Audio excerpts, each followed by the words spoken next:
work out with a lot of carbs. We didn't do that. You can go ahead and say what we did, and I'd like to know what your feelings were about how it was spaced out. We were usually doing something like either a quarter or half an IU after each meal. So it would usually equate anywhere between, say, 2 to 4. You know, the upper limit would be 4 IU of growth, maybe it's on a back day or a legs day or the weaker body parts day.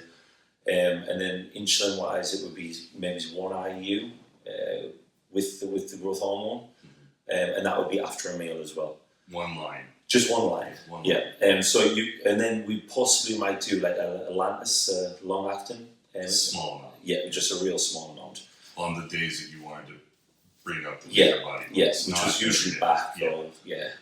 And the educated process behind that, or the thought process, was that the growth hormone was so obviously you wanted to have enough in your body to make the muscle grow and recover, and to create splicing of the cell, but you don't want so much that it's going to make everywhere else grow systemically. Right. That's why we kept it to a low amount. We did it with each meal. And then the insulin was to basically take the strain off the pancreas so that you don't end up being diabetic. Because the growth hormone makes your pancreas secrete insulin. Yeah. Which also you secrete insulin when you eat food. So in a lot of ways, I find it to be easier on the pancreas when you take it with food. So you're talking, again, one line of insulin, people say is that. And I never hypoed once. No. Like it's one line. A lot of people would say it doesn't matter. But if it doesn't matter, then does 2? And then 2, oh well, 2 might matter a little bit. Well, then 1 matters. It's just a little bit more. And how is your overall? Since this is the most muscle you've put on, now it's now a fast forward. It's now we're getting ready for the Arnold Classic, and we're dieting down, and we weren't quite as lean as you were before. But when we started to get ready to do the carb depletion, what was your weight? So about a week ago. 233. No, it's 233 the other day. You mean 243? Yes, 243. So it's just 233. It's 233 now. It's the carbs, it's the sugar. It's made of nothing. And we basically lost 10 pounds of water in a day, and then put it right back straight back in. Yeah. And so when we did all this, and we did the carb depletion again, we did the sodium loading again, and then I came here to load you up. We did the potassium loading, and we did the injectable Lasix. And you did oral Lasix before, and this time you had injectable Lasix. Do you think it's dangerous with the slow K? No. With the potassium? No, I mean, of course, yes. I mean, you're playing around with potassium and sodium, and you're reducing your water and things like that. So your risk of cramping is going to be inevitable. Right. But as long as you understand the difference between a cramp and the point where your heart is going to start cramping, you're fine. So you can kind of see, and you taught me this, whether it flickers. If your muscle's spasming, that's the difference if it's contracting compared to when it's flickering, and that'll tell you exactly what you depleted in. You had some twitching, and we knew that was before we did anything, and that was from too much potassium, which was the intent. We're potassium loaded. We're going to push it to the point where it's too much, and then we did the Lasix to get rid of it, and then after, because you were tight, you were twitching, and then we did the Lasix, and we did 20 milligrams. We did 10 milligrams in each shoulder, 2 cc's. Each cc is 10 milligrams. And I told you that you were going to feel better. What happened about 15 minutes after? Quite like a racehorse. In the beginning, when you it's gonna take some time to go away. You gotta adjust. That was cool. Oh, there's another one right there. Hold on. I don't want you to cramp too hard. All right, relax. Good. And you got to work these things out because that's what I'm talking. It's shifting. Everything started. You got Owen. Yeah, and that's cool. It's just weird. That's all. How much water did you lose? Water just now, quite a lot. Yeah, but I can just keep on drinking. I'll keep on drinking. Let me just weigh you real quick. Okay. You know what your shoes like? Yeah. Sure, feel it.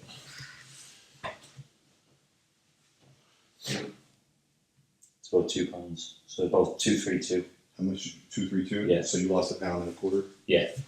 Yeah, pound. Okay, you're fine. You're working it out. Come back over here, and you're gonna have to stretch these things out. You're tall, man. This happens with more taller people. It's gotta go through. The drug has to go through the whole body and everything. And as it does it, it pulls it in. And when it tries to pull it in, the potassium is pulling it back. So you have water trying to leave the cell, potassium trying to keep it in, and this is what happens. That's exactly what happens. So, and it's gonna happen for a while. But you shouldn't cramp like that, and it shouldn't hold. Yeah, it's not like. It's but not I'm telling you, if you do, you need to call me right away. Yeah. And you need to bring salt with you just in case that happens. Good? Yeah. Sure. And bring the potassium. I'm still potassium loaded. Yeah. Okay. I need to take Because we gotta. That's why we're doing the Lasix and everything. I timed it over the time that you continue to do it, because if you stop any one thing, then the drugs become more takeover, and then it doesn't work. Okay. Well, it does. It ends. It'll all end like it. So we have to keep doing it, and then it gets better and better and better. And I can do this maybe like 2 more times. The way you look, and then I probably can't do it anymore. I know when I can't do it anymore. I know I've done it. Like I told my brother I couldn't do it anymore. It didn't matter how much more Lasix we couldn't do it. I could hold it from cramping and keep giving him diuretics, but it wouldn't do anything. Uber's in 3 minutes. Right, Uber's 3 in 3 minutes. minutes. Perfect. Okay, real quick. Let me see the most muscular. I want to see you cramp or not. Good. Relax and go back into the. Okay. Turn to the rear. I see that. Yeah. Taste for a little bit. All right. Rear relax. You look good. Okay. Now, don't do that part. That's good. Okay. Wider here. Okay. Push back here. Good. We'll work on that more. That's much better. Do your rear all bicep. Can you step forward just a teeny bit? Forward? Yeah. 2 minutes. Down. Out. Relax. All right. Go ahead. Go. You alright? Yeah. Okay. Yeah. Be like a racehorse. In the beginning, when you took it, you didn't feel it No. at all. Last year when I took the oral Lasix, I didn't even pee for about half an hour. It was quite slow, and even the amount of pee. That I was came out 40 with. milligrams. Yeah, because we did 20 and then it didn't work, and you said take another. Whereas with the injectable, I needed a pee straight away. Yeah, I mean I couldn't leave the house for a while. And just so people know, we did it intramuscular, not intravenous. I don't think that intravenous is at all beneficial for bodybuilding. I think intravenous use of Lasix should only be used by people who are trying to get rid of pulmonary edema, which is water around the heart. So if you're suffering from a heart attack or you have water around your heart, then when you do it intravenously, it gets rid of the water around the heart. When you do it intramuscularly, it tends to get rid of water under the skin, or get water, period, from in the muscle and the skin. But if you do potassium, it holds it from leaving the cell. The potassium keeps the water inside. The Lasix tries to pull it out, and basically it starts to fight, and you get a little bit of twitching on the way out. And then the potassium, the Lasix will end up basically, it can't get what's in the cell, so it gets what's under the skin, pulls it out, and you urinate several times within a matter of a few hours, and you didn't cramp. No. And so, as dangerous as this is supposed to be, which it is, but we did 40 milligrams, so we did another 2 cc's later on in the evening, about 9 hours, 10 hours later. And again, we had a phenomenal effect. We got even drier, looked even better, and everything changed again in that last 24 hours, not even the last 12 hours. In spite of the fact that you had a lot of diarrhea. I did, yeah. An exceeding amount. I mean, it was over a day, right? It was basically about 18 hours. 18 hours. Yeah. And nothing stayed. Everything just kept going. Yeah. We had to deal with what we could. But even though you had diarrhea, and usually people are lost of a lot of electrolytes because of that, we were potassium loading and we had sodium loaded to the extreme that even with that loss of electrolytes, there was still more than enough that with the Lasix and the diarrhea, he still didn't cramp because we made adjustments for things. We added more. We added a little bit more frequently. instead of an eighth of a teaspoon, we did a quarter of a teaspoon. An eighth of yours was 300 plus. This was almost 700 in a quarter. And then the slow K on top of that, which is about that, released slowly over 8 hours. And there was no cramping. And you look better. And then I told you, I said, if you can eat some pancakes, especially because of the diarrhea, that if you could get some pancakes in the morning before you step on stage, and we could do a little bit of insulin to help pull everything in, you would look even better. Yeah. And we did it, and I looked better. Yeah. Did everything happen as we said? Yeah. Okay, within a matter of. Well, as I was eating the pancakes and the bacon, I could just see, I could feel. It was strange. It was almost as if I could feel my waist just getting tighter and tighter and tighter, and skin getting tighter around it, as if you were wearing a corset. And then there was a point where we took a video, and that wasn't me sucking in. That was the skin was shrink wrapping. Great. Yeah. Looked great. Thank you. The only thing we could have had was obviously some more size. Yeah. But in all, my opinion was that in this sort of mineral manipulation, there's such a drastic change between the sodium and the potassium that because muscle is mostly water, if you can force more water into the cell, you can create a massive shift in the cell splitting and dividing and becoming more cells with growth, insulin, IGF-1 being present. And my suggestion was do the show, even though you weren't big enough, because you were like, should I wait 2 years and just go straight for 2 years and put on the size? And I was like, no, I think you should do the show because the rebound will put you further ahead than as if you were to stay on that path. Yeah. And you're going to find out in the next few weeks now what the real way of my rebound is, which is, you don't go PCT, you actually do a small amount of stuff during the rebound, and then you go into the off season. And you get your blood tested, of course, to make sure, okay, but we can do that on gear. I think a lot of people don't want to get their blood tested while they're on gear because they don't want to see it messed up, and I think that's insane. I think everybody should get their blood tested while on gear, and possibly while on the peak in the heaviest part of the cycle. Because if you find out that cycle is damaging you, then maybe that's not a good cycle. Might be able to go a little bit further without doing the damage and finding out that you had to go clean because of the damage instead, just going longer, rotating and things. And in this case, for you, I don't think that another 3 months of off season would make you any bigger or better looking. I think that you just would have got, in one way or another, we would have developed some sort of tolerance that we were fighting against, whether it was training tolerance, diet tolerance, injuries, getting heavier. Yeah. And this way of doing this depletion and this rebound, you get very lean, and then you force water into the cell and you grow. And that contrast, another one we were talking about, and this might make a lot of sense, is why I told you not to do pre-workout and inter-workout. Yeah. It's all on the same sort of philosophy, right? And I basically told you is you have to go to one extreme in order for you to go to the other. So you're not really going to get the benefit out of all those meals after training if you saturate yourself with protein during the workout. In other words, you have to go catabolic in order for your body to respond anabolic. And you did do those things prior to working with me, right? And we cut that stuff out. Yeah, we cut it out. And what did you think? Well, again, when I first came across it, I wasn't particularly happy because science, and we only are at the mercy of the amount of science that we have right now, and it's all controlled by supplement companies and by the universities and what studies are being presented. No study is out there that says train for 5 hours on 0 protein and don't have an intra-workout nutrition. There's not one out there. So you try to follow the science, but the science is teaching you in the wrong direction because no one's ever done the alternative. No one's ever suffered like that. Well, Arnold they did better. Well, Arnold did exactly. Supplements. It was like 6-hour workouts without anything. Yeah. So again, they didn't stop in the middle of the workout. No, they just went hard. So because I'm a man of science, I like to do little self experiments. I thought, okay, I'll give it a go. Being very skeptical, to be honest. Right. And then again, I responded. I hyper responded. I noticed I was.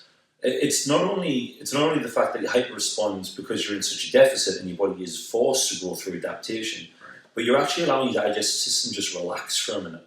Because we pound so much food all the time, messing up your insulin sensitivity. At least when you're training, you're kind of detoxing at the same time. Exactly. people now are talking about what some of the health benefits are of fasting, and they don't realize that you get that basically in a concentrated manner during training if you don't interrupt that by putting toxins or pollutants in your body. And we're talking about artificial sweeteners and colors. And I'm not big on that. I'm pretty much saying that they're bad for you for bodybuilding. And they don't measure it. So you don't know exactly how much color and how much flavor is in it. But when you try the aminos with no flavor, no sweetener, it's disgusting. You have to ask yourself, how much stuff do they have to put in that to where you can just drink it and it tastes good? The BCAAs are disgusting if there's no flavor. But the way they make those drinks, they taste like candy. You can drink it all day long. Well, I did. And did you notice that what I've been saying is they make you hold like a film of water, almost making the skin seem like it becomes a little puffy. Yeah. Well, because I already have a sensitive digestive system anyway, obviously through having a diarrhea during contest prep week proves that. Yeah. Stay with the yams. No, stay away from sweet potatoes. Sweet potatoes, sorry. So because of that, if I have artificial sweeteners, I know within a couple of hours I'll start getting heart palpitations, headaches. I'll start getting maybe a little bit of a rash on the face. So I'm already hypersensitive, but I did that for years because everyone else was doing it. Right. Or I was looking at the other athletes thinking that they're doing it, so I'll do it. But then Tony Freeman, he actually put that in perspective. He said, his words to quote was, "Chase the money." And I says, "What do you mean chase the money?" He says, "No, chase the money and follow the money." And I said, "What do you mean?" And he says, "These guys are getting paid to say it, or whatever they want to say it. They're banking their check. Yeah. Majority of athletes don't even take that stuff because they know the methods that work is real food." Right. And it was Tony Freeman who actually made us understand that real food is where it's at. And then obviously again, coming you consolidate that fact. So now I have to stay away from all of that. And the only supplements that I have in my diet are the ones that you've advocated. Right. Or which one would you tell them? I have vegan-based protein powders, and I'll have that post-workout. I may have it in the morning as well when I first wake up. And then I have L-glutamine, but again, that's nothing to do with the bodybuilding side. That's more just the digestive immune system. An immune system, creatine, just purely because I don't eat a lot of red meat because of the digestive issues. If I ate a lot of red meat, then I probably wouldn't have the creatine. And and super greens, and that's just more of a top up. That's because again, too much fiber in my diet messes us up. But if someone's got an adequate digestive system and they haven't got the issues that I've got, then I would say pretty much all of it is redundant. You don't need anything, really. No. I mean, again, Oni never had any of it. And we speaking of your diet, though, we worked really close to get your diet good because you said too much fiber, was this too much? Yeah. So I worked with you specific meal by meal by meal to get it right. Now we got to make it more interesting. So I'm going to have my wife give you some really good recipes on how to make, stuff to make the food taste better with the vegetables and stuff like that. Okay. Some seasonings that don't interfere with your progress. But you did a fantastic job. How do you feel about your work this year? It was way more than what I ever thought. I mean, when you told me, I remember the conversation, you said, "Oh yeah, no problem, we'll put 25 pounds on you." And I'm thinking, who's this wizard? He's not telling the truth here. And I thought, look, I've already paid the money, let's just go for the ride and at least give it a try. And then when I started noticing the weight was going up and up and up, and I'm thinking, oh shit, maybe he's telling the truth here. And then to the date, contest date, I remember you saying so many months ago, about 12 months ago, you're going to be about 20 to 25 pounds heavier. And come contest date, I was 20 to 25 pounds. It was as if you had a mystery ball or something. You can see something that I obviously can't see. And which is interesting because you said next season we're going to aim for 40. So you've already got me. Because I'm thinking, well, you already came through on your last words. Let's see if you can come through again. Let's use these as an example, okay? Okay. So when you want to come to a calculation, I know you did everything I asked you to do, and if you didn't, you would tell me. That was one of the agreements we had. So I understand if you can't do something, but I told you I was making calculations, right? So we had the calculations from the first depletion. Okay. And we calculated the diet, the off-season training, the gear, and everything else that went into it. Then I calculate. The only thing I had to do left was calculate a pre-contest diet. So now you can project. I can figure it all out from there. So now that I've done this year, and I know everything that went into it, I know what the main issue, one of the main factors that could have made a difference in this was farmer grade gear. And I was explaining to you, but I know you can only do you're doing the best you can. And even when it comes to like supplements and stuff like that, I don't tell you specific, get this specific, because I'm not a brand affiliated person. And if some of my clients find something better, then I share it with everybody else. So that's the big difference between a lot of the guys. Some of these gurus, they have a supplement company. So the minute you hire them, they want you to take their supplements. They want you to get peptides from their peptide guy, and they want you to get steroids from their UGL guy. So they charge $250, but they're getting $250 kickback from him, and they're getting $1,000 kickback on your cycle. So don't let it fool you. These clowns make what I do, if not more. They don't give the right advice. At the end of the day, what do you actually get out of it? Most people would say, well, if you work with someone for a year, you pretty much know what they have to teach you. And that's a good thing, because now you make it easier for me. I don't have to start off with that. Now we can go to a whole nother level. The good thing is, as an amateur now, you've accomplished what you had to do mentally as an amateur. So although physically you're not a professional, but because of the level of learning that you did by working with me for an entire year, and I don't have a lot of people that work with me for a whole year. Usually people they want to train someone else, so they do this themselves. So they get enough to be able to help their clients, or they do a show and then they take a break. I have some people that have done a couple of shows with me, and they stay for shows. But they usually are in classic, or they're not trying to be pro, so they have their own life, and then they want to compete again. But with this, we went for a whole year. We had great progress, and now we get to go at it again. And this time it's easier. We already completed all that, so now I get to talk to you about some stuff that I talked with Tony about. Because now you've learned what you had to learn as an amateur, and now you can start learning what you need to learn as a pro. And one of the main things that I was trying to get you to learn, which was really difficult until we got here, was the posing. A lot of people don't know how to get really good posing help. You yourself have, and I didn't know this when you were in front of me, but you said that you work with other people posing, and you didn't see what we did. Do you want to tell me a little bit about what they did with you and the difference between what we did? Well, they were bodybuilders. I mean, majority of bodybuilders, especially coming from England, we train in jumpers. It's cold. So you train in jumpers, you keep covered up. Most gyms, we don't have mirrors on the walls or anything like that. Or at least when I left England, it wasn't like that. It was a hardcore iron asylum sort of atmosphere. And if you took your jumper off, or if you wore a vest, you were called a pussy body. So you always kept covered up. Well, then when it came to competition time, you didn't know how to pose. So then you would go to the gym owner, or you go to the local IFBB guy or NABA guy, and they were bodybuilders. So they were going to teach you what they knew. And it was all just about big squeezes and looking as aggressive on stage and stamping your foot and making your quad activate. And then all of a sudden, men's classic physique comes in. And it's a relatively new division. I mean, it's only been going 4 or 5 years at the moment. So that's not even prevalent in the UK yet. And in Australia, it's only been prevalent for 2 years. So I got up on stage last year in Australia, Arnold Classic, and everyone's posing like bodybuilders. So the judges had a nightmare trying to judge us because everyone looks like mini bodybuilders. And then I came over here, and you obviously said on the phone prior to coming over to Ohio, look, we need to change this. And I'm thinking, well, I didn't need to change this because I proved last year, I came second, I did enough. I'm really demanding, I guess. Yeah, a little bit. Yeah. I don't sleep with this guy around, no sleeping.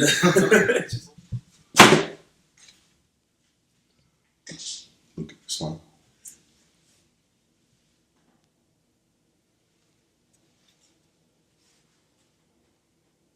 Quarter turn. Okay, Relax. Come back. So if you're in the line of light and you make your quarter turn where you go like this, you're no longer in the line of light. You actually just step back. So when you go quarter turn to the right, okay, you got to step this foot forward and then do it. Okay? Okay. So let me show you again. You can stand right next to me over here. Okay. So this is what we got to talk about footwork. So when you do the quarter turn to right, if you go like this and then bring your foot over here, you're just a little bit over some. Okay, so stand back in line with me. Okay, now take your right foot, go forward and this way, and then bring it just a little bit over. So go forward and turn. When you plant your foot, twist it a little bit that way. Right. Okay. So twist it a little bit that way, and then that way you can bring your leg up into it, and then you can turn. Okay. So we'll do it together over here.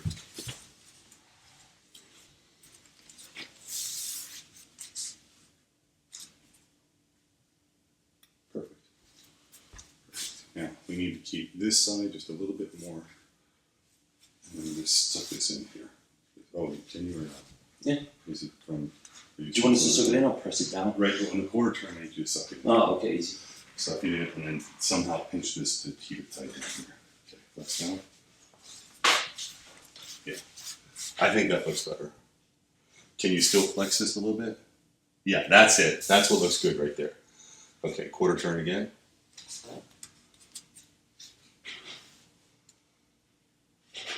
Squeeze the glutes. Good. So all this is flat, but it'll come in and you'll start seeing that more, and this will be cut off right here. It'll be good. Quarter turn. Good, you did that very well. That's it. Good. Yeah, that's it. That's much better. Much better. Much better. Okay, face the front.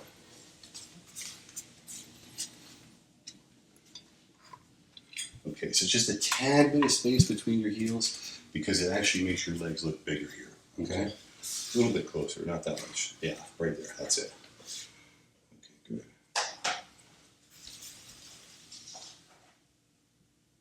I'm seeing twitching, so I think that we got a lot of potassium in this. Okay, good. Keep going. Front double bicep.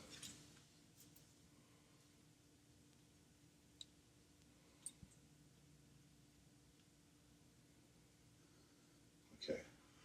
Relax. You're going to go into this one. Okay. So when you're standing there for, you can count maybe like 4, 3 or 4. So 1, 2, 3, 4. Okay. Okay. And remember how we're doing this. See, you're doing this, and then it's boom. So look, lean and lean to the side that you're opening up. So lean. So here and open. Let's show you from this way. He's getting the front double bicep like this. 3, 2, 1, lean.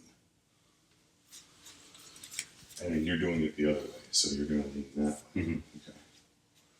Wider. Hold on. Go into it again. Wider. Okay.